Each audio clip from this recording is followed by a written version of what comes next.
1절부터 4절까지 13장 1절에서 4절을 함께 읽습니다. 안디옥 교회에 선지자들과 교사들이 있으니 곧 바나바와 니게르라 하는 시므온과 구레네 사람 루기오와 분봉왕 헤롯의 젖동생 마나엔과 및 사울이라. 주를 섬겨 금식할 때에 성령이 이르시되 내가 불러 시키는 일을 위하여 바나바와 사울을 따로 세우라 하시니 이에 금식하며 기도하고 두 사람에게 안수하여 보내니라.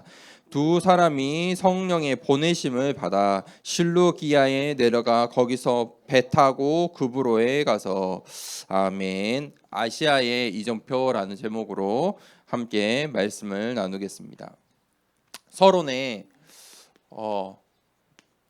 우리가 반드시 알아야 되는 사실이 있습니다. 우리가 살고 있는 우리의 현장에 흑암의 망대가 있다고 성경은 말하고 있습니다. 흑암의 망대가 있어요. 이거는 눈에 보이지 않아요. 눈에 보이지 않는 영적인 사실. 성경은 이 영적인 사실에 대해서 말하고 있어요. 교회만이 이 하나님의 말씀을 전달하는데 예배 시간에만 이 영적 사실에 대해서 듣는 시간이에요. 아주 중요해요. 흑암의 망대. 눈에 보이지 않지만 흑암의 망대가 분명히 있어요. 성경은 창세기부터 계시록까지 그 흑암의 망대가 이 영적인 사실이 있다고 말하고 있어요. 이 흑암의 망대는 죄와 저주와 사망의 권세로 나타나요. 이 아래에 사람들을 올무와 틀로 가두고 있어요.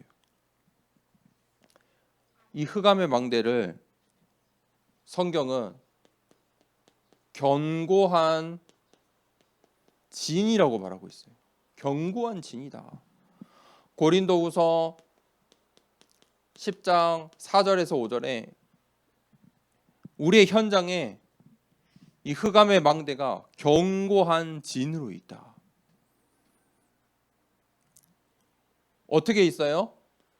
가장 중요한 게 우상을 섬기는 신전이에요. 종교예요. 그것은 흑암의 망대라고 성경은 말하고 있어요. 조상을 섬기는 게 아니에요. 돌아가신 우리 가족을 내가 모시고 있는 게 아니라니까요. 흑암이에요. 성경은 그것을 흑암이라고 말해요. 악한 영이에요. 악령이에요. 귀신이에요. 그 우상의 신전들이 있어요. 이게 우상의 신전이 그냥 저 동네에 가면 점집이 있어. 저기 가면 큰 절이 있어. 그 정도 수준이 아니라니까요. 그건 눈에 보이는 것이고요. 제가 말씀드렸죠. 우리 교회 저 송정 건너편이 원래 뭐 하는 곳이었다고요? 우상 그 점지는 곳이었어요. 점쟁이들이 일렬로 쭉 있고 옆에 사창가들이 쭉 있었어요. 함께 뒤섞여 있던 곳이에요. 그래서 그 큰 대로변에 노란색 간판 딱 하나 이제 남았었는데 최근에 올해 나갔어요. 나가버렸어. 없어 이제. 이제 눈에 보이는 건 없어요.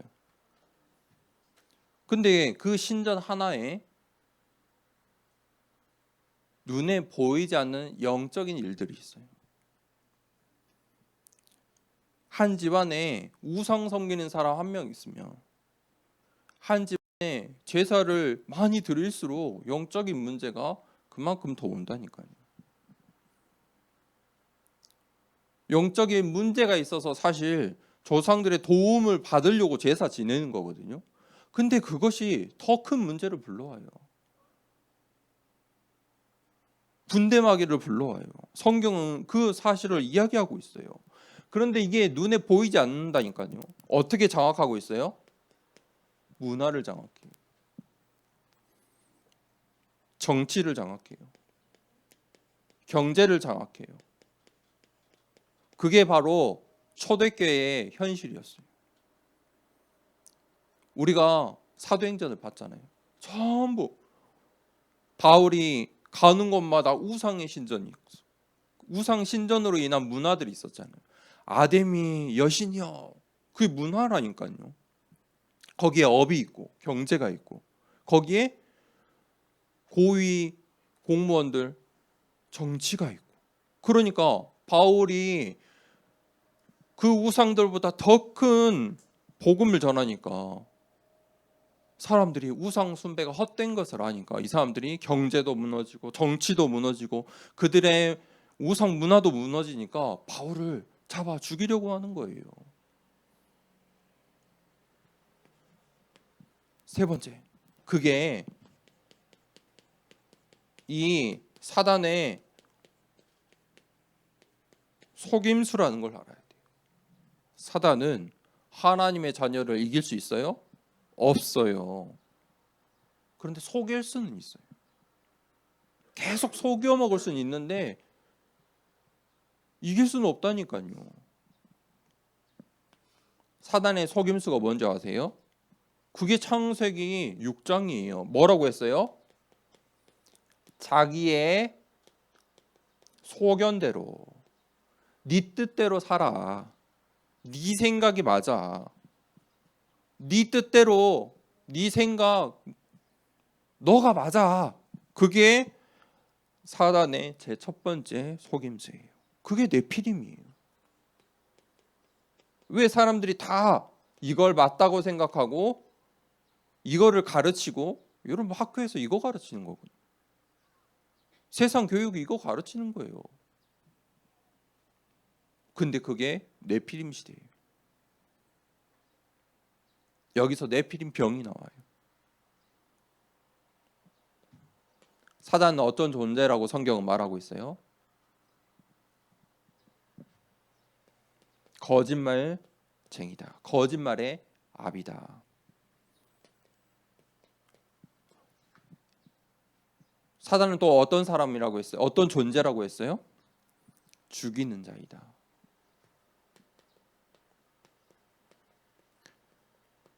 여러분 사단의 속임수를 잘 알아야 돼요. 사단은 거짓말하고 죽이는 자예요. 죽이는 말을 해요. 그러면 내 입술 속에 거짓말과 죽이는 말은 없어야 돼요. 사단의 속임수예요. 그런데 거짓말하고 죽이는 말을 하는 사람들이 전부 다 뭘 가지고요? 사실 가지고 말이에요. 너 이랬잖아. 그거 가지고 거짓말도 하고 죽이는 말도 한다니까요. 이거 사단의 속임수예요. 너의 뜻대로 가. 너의 뜻대로 너가 그래서는 안 돼. 자기의 소견대로. 자, 이 흑암의 망대를 잘 봐야 돼요.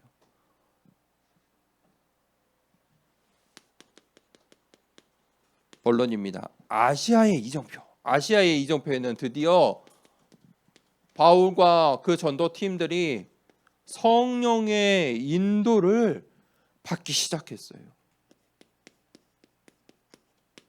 이게 중요해요. 성령의 인도를 받기 시작했다. 성령의 인도를 받았는데 어떤 응답이 오냐면 첫 번째, 사람을 만나는데 성령의 인도대로 만나게 돼요. 보세요. 장소예요. 하나도 우연인 게 없어요. 장소. 거기 간 이유가 있다니까요. 내가 지금 나의 현장에 있는 이유가 있어요. 그 이유를 발견하시고 다음 시간표를 찾든, 그죠? 거기서 더 인도받든 하셔야 돼요. 세 번째, 반드시 사건, 일이 일어나요. 거기에 하나님의 계획이 있어요. 무슨 말이냐?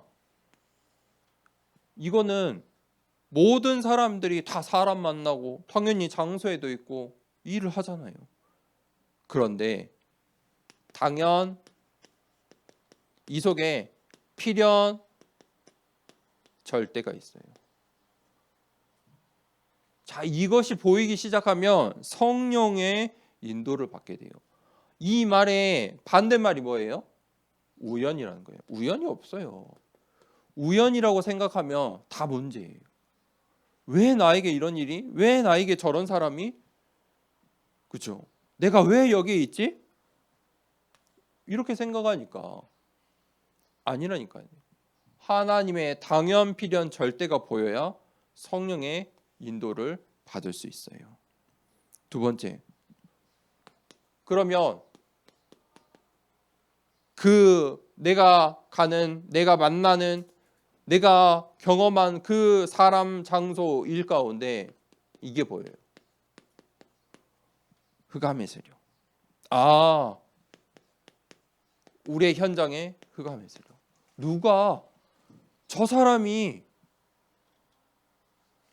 이 현장이 우리 광주 지역에, 우리 교회에, 우리 또 내가 사는 동네에 저 현장에 저런 종교가 있고 저런 우상의 신전이 있고 저기서 사람들이 점을 치고 구슬하고 이런 현장들이 흑암의 세력의 현장들이 보인다. 저 사람이 저렇게 제사 지내고 사는구나. 보여요. 그 문화가 보이기 시작해요. 이 문화가 이럴 수밖에 없구나. 우리가 현장에서 가장 먼저 뭘 해야 돼요? 바울이 13장, 16장, 18장에 뭐부터 했어요? 여기부터 갔잖아요. 우상의 신전. 무슨 말이에요? 가장 먼저 흑암 세력을 꺾어야 돼요. 기도하셔야 돼요. 영적 싸움이에요. 꺾어라. 이걸 아신다면, 이게 보인다면 기도할 수밖에 없잖아요.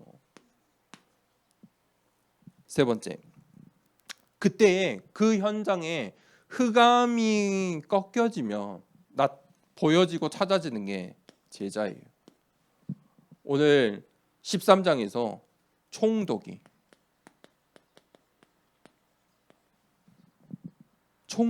제자가 되었어요. 현장에 반드시 하나님이 예비하신 자, 현장에 갈급한 자, 충성된 자가 있다니까요.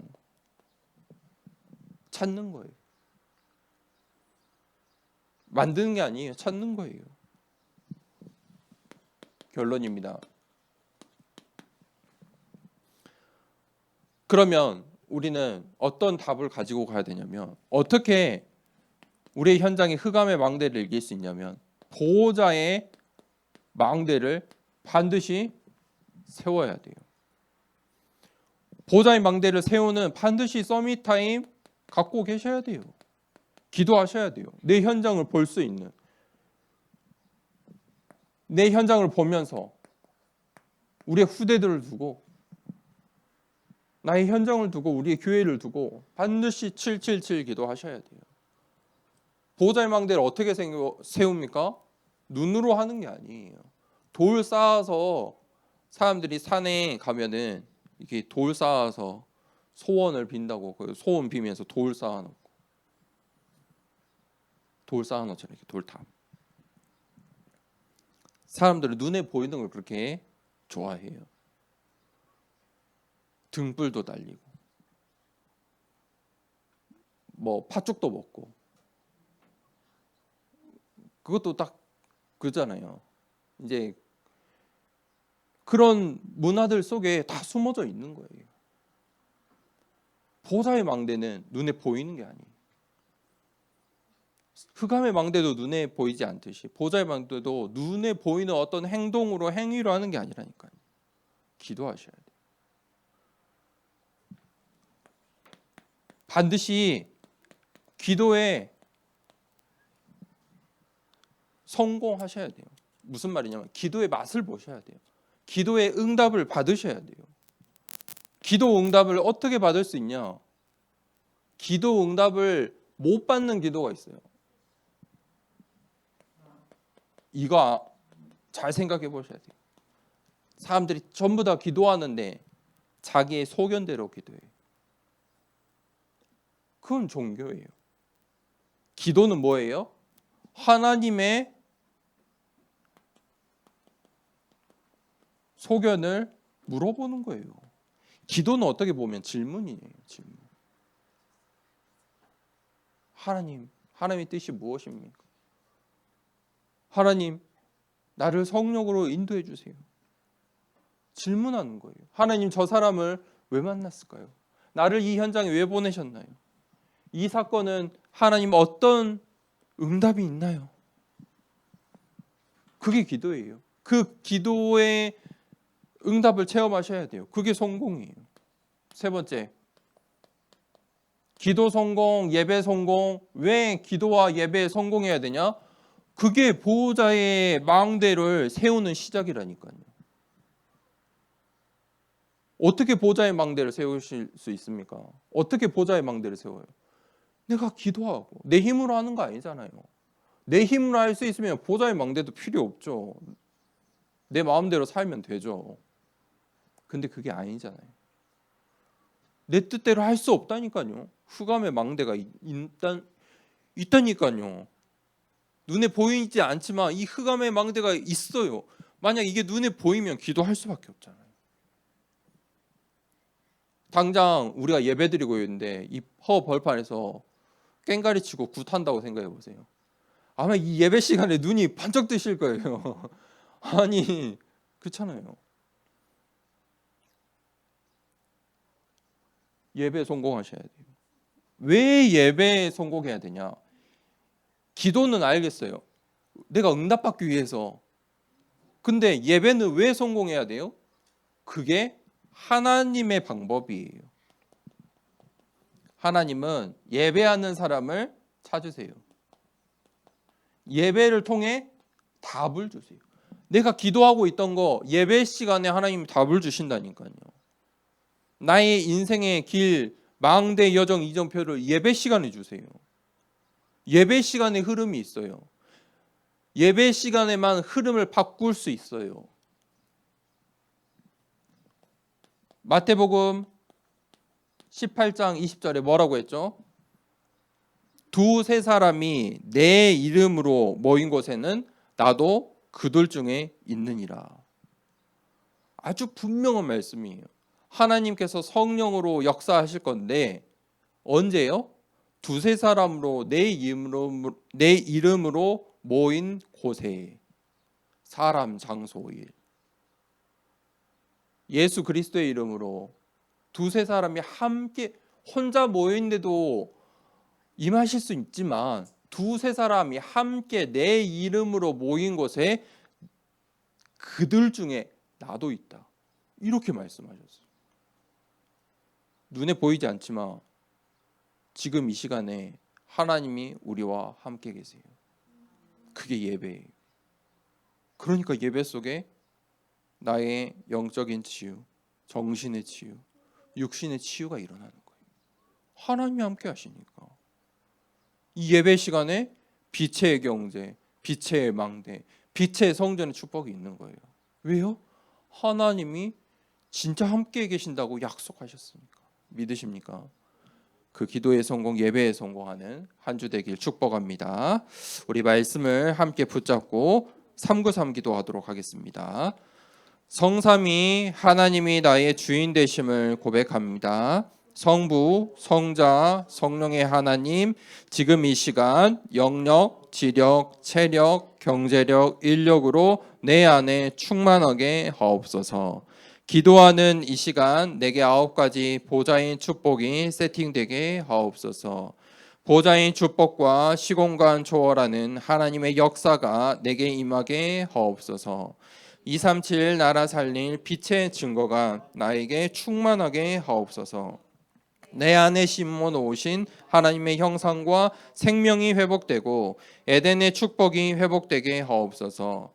나에게 전무후무한 응답을 주시고 나의 모든 현장에 말씀이 성취되도록 인도하옵소서.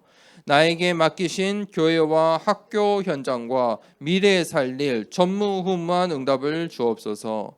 예수 그리스도 이름으로 기도합니다. 아멘. 우리 주기도문